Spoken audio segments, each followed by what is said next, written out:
Hello everyone, my name is Ayla Bohm and this is my Milestone 2 check-in.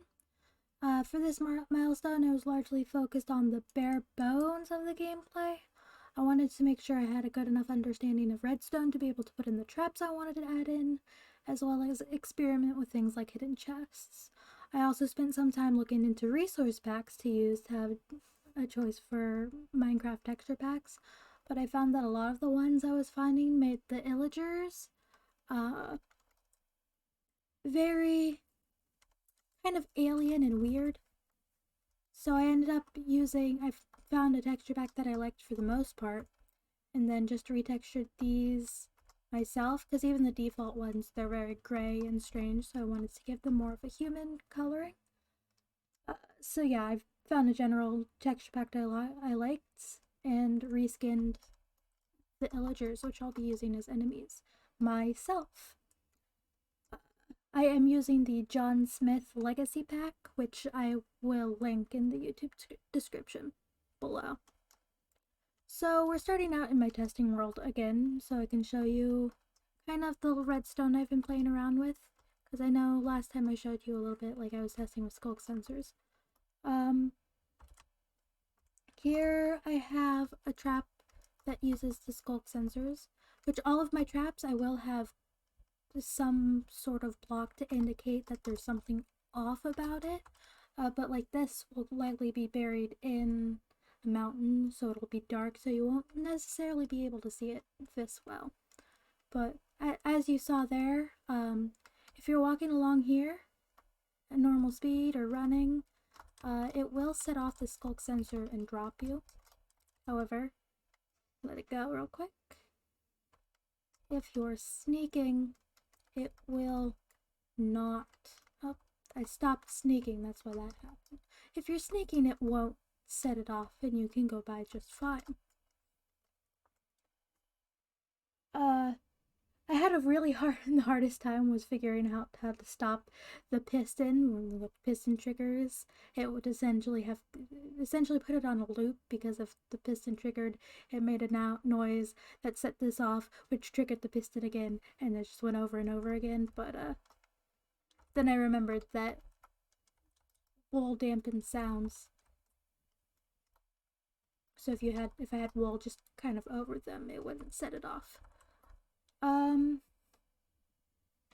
Over here I have a pretty simple puzzle. I have a couple versions. It's the same thing, but constructed slightly differently. If you'll see, there's this item frame here, but the item in it is upside down.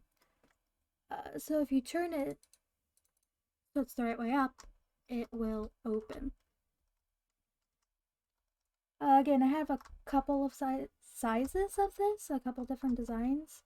They're about the same size. I guess this one is a little bigger all around, but this one is definitely taller.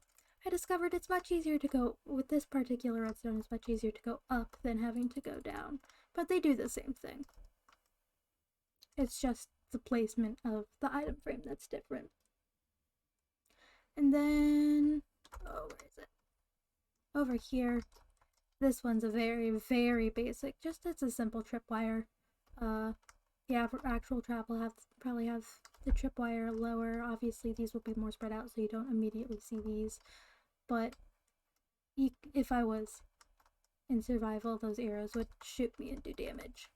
And while it kind of sucks that you get hit by the arrow, I did put multiple dispensers so that you would get hit by one, maybe two of the arrows, but the other arrow would just kind of pop up and then you could pick it up.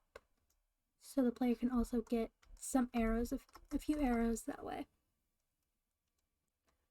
So that's pretty much it here. I have a couple of simple traps. I'll probably make a couple more, especially a couple more with the skulk sensor specifically. But that's it in this world for now. Let's hop over to the actual game level. Let's give it a second to load in. It's a little bit more intensive than a super flat work.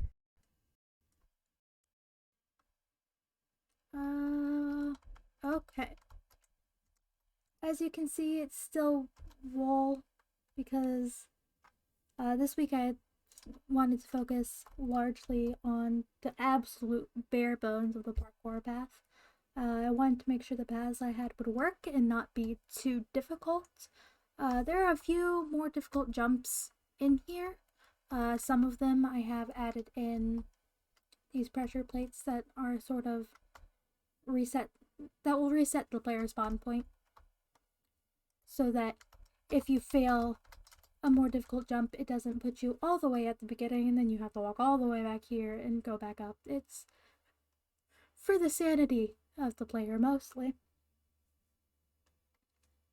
There are, like I said, there are a few more difficult jumps, but overall, I wanted, because it's the first level of the overall game, I wanted it to be easier. I'll try to show some of it.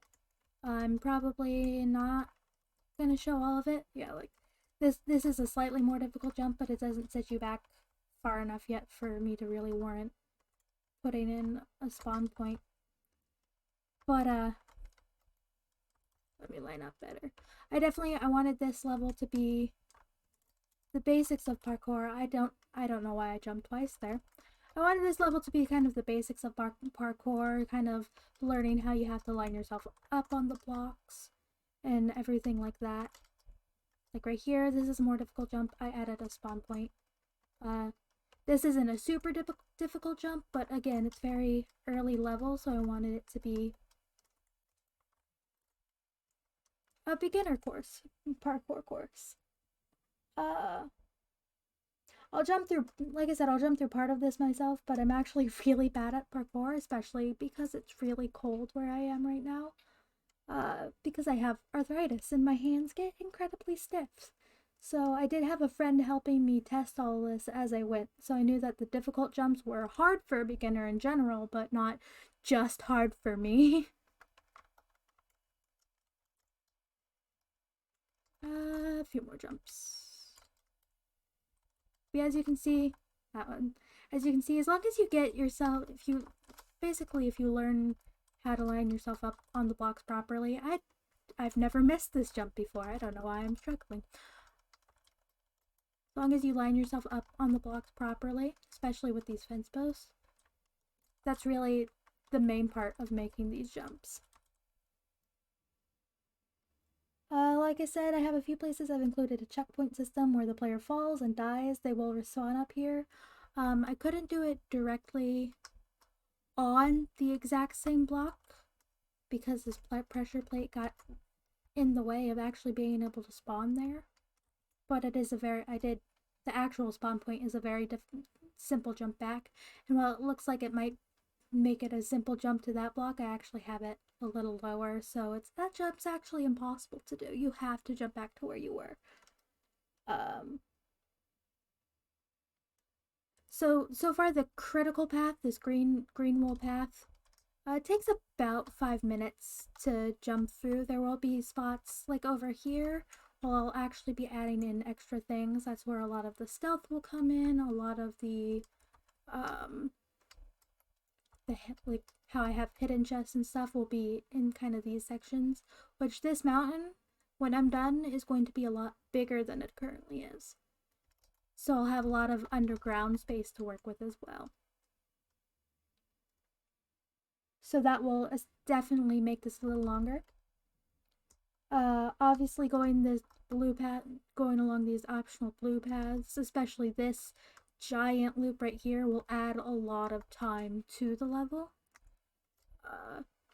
Again, everything here is possible. Actually, some of the blue paths I find a little easier than the main path. There are more difficult spots, especially since I introduced like a lot of like ladder parkour. Very basic ladder parkour, but again, for beginner level. But yeah, it will add a lot of time. My favorite part, and the part that in playtests I actually ended up having to edit afterwards because it was a little bit difficult. Oh, that's not even the difficult jump. Is this very end bit here, which I do have it directly over the boss enemy spawn. it's this jump especially was really getting people because it's kind of a longer jump and it's onto a fence, onto a wall. I didn't originally have a checkpoint here, so the last checkpoint was pretty far back, and I meant to have one, if not like right here, but at least closer, but I totally spaced it, which my playtesters definitely caught me on. But this is a more difficult jump. It's about as far of a jump as you can make, especially because it technically goes up half a block. Oh, got it. And then I fell there. But yeah, that's basically the general parkour path. I have a few checkpoints. I will likely be adding them in.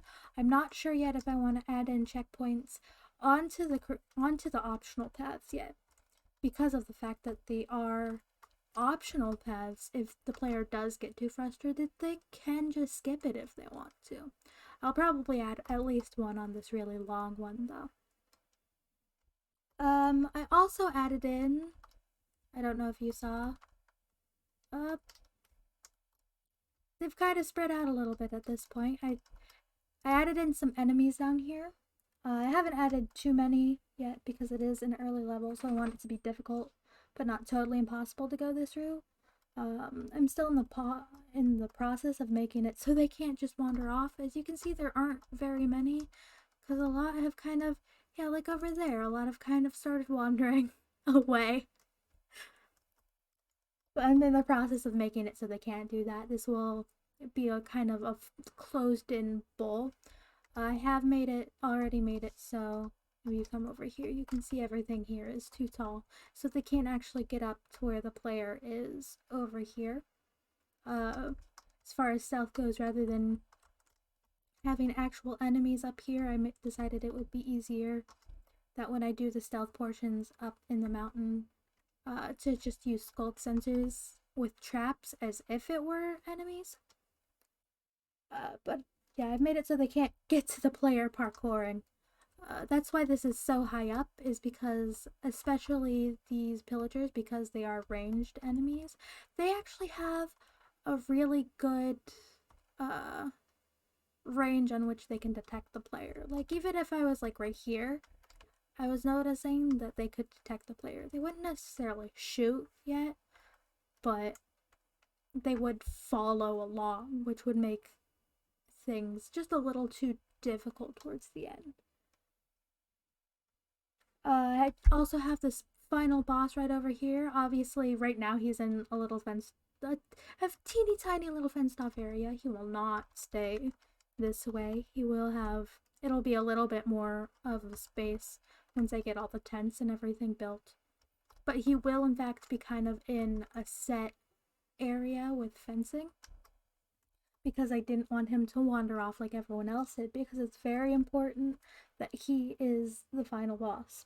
He is an evoker. He is one of the most difficult of the kinds of villagers.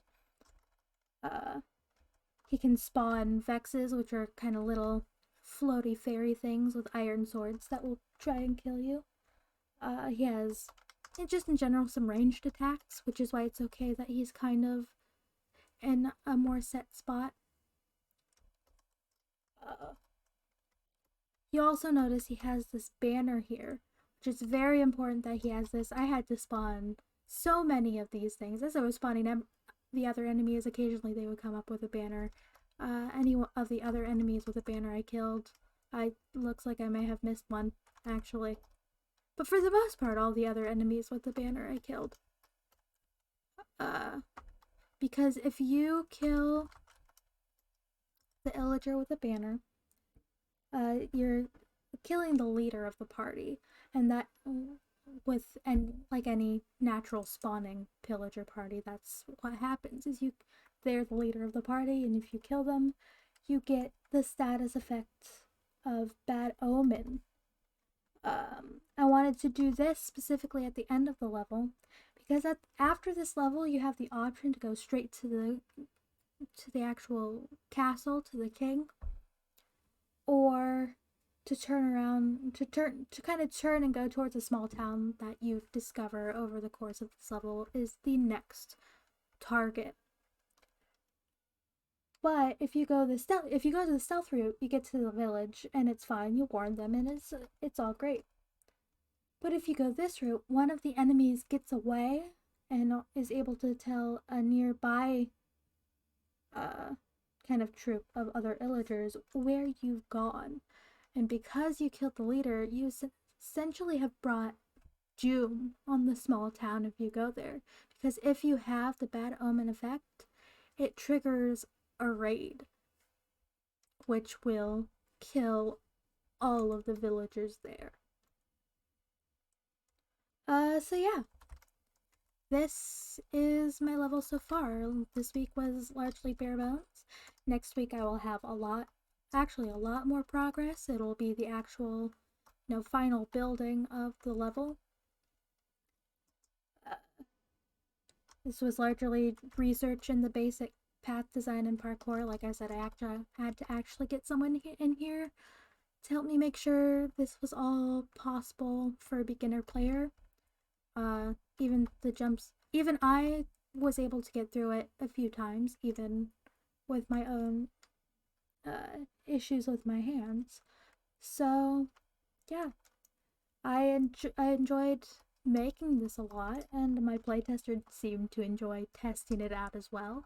So that's all I really need. That's all for this week. So goodbye until the next update.